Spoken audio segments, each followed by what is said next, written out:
itself is a word. The word is interesting because it's a word that comes from a pagan. Hollywood is the holy wood, and it was the wood that the magical wands were made out of in the pagan sorcery, magic.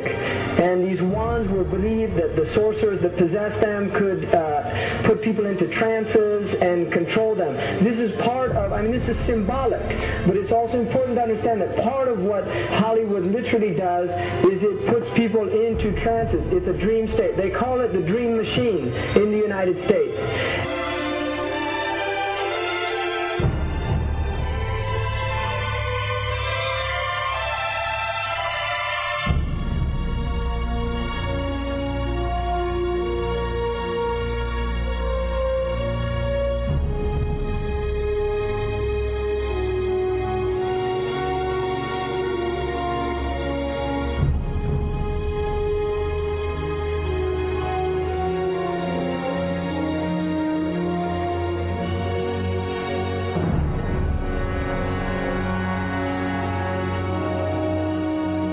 Creates fantasies for people. It puts people into these things. Now, one of the things is interesting that in the part of what's done in movie theaters, in darkened rooms where people watch television, is literally a trance state that occurs through what's called suspended state of disbelief. You enter into a state, you suspend your disbelief and enter into a state whereby you begin to believe what you internally realize is imagination.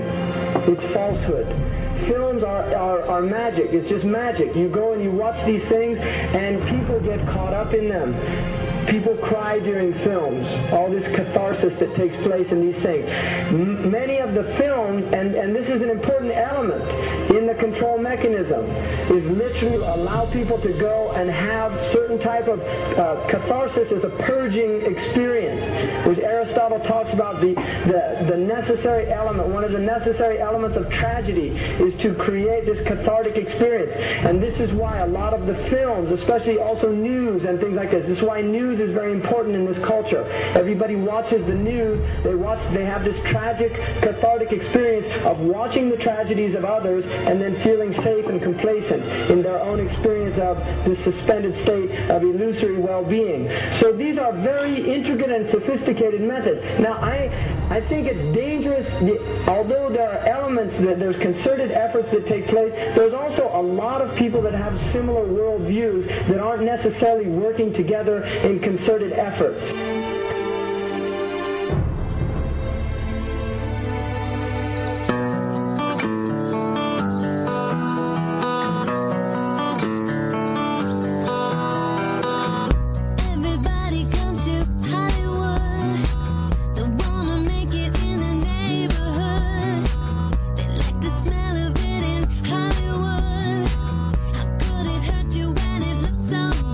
Shine your light now. This time it's got to be good. You get it right now, yeah. 'Cause you're in Hollywood. There's something in the air in Hollywood. The sun is shining like you knew.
not supposed to be up here. Looking at that? I just wanted to know. Well, you're old enough, I suppose. You should know the story. Okay, here we go. It was 1832.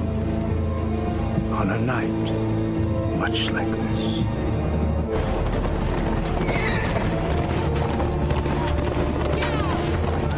Charles Carroll was the last surviving signer of the Declaration of Independence.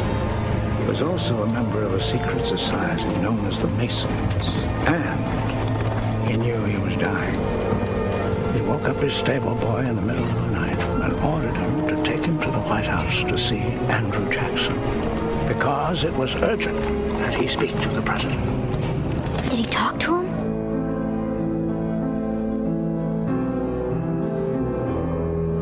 No, he never got the chance. The president wasn't there that night. But Charles Carroll had a secret. So he took into his confidence the one person he could.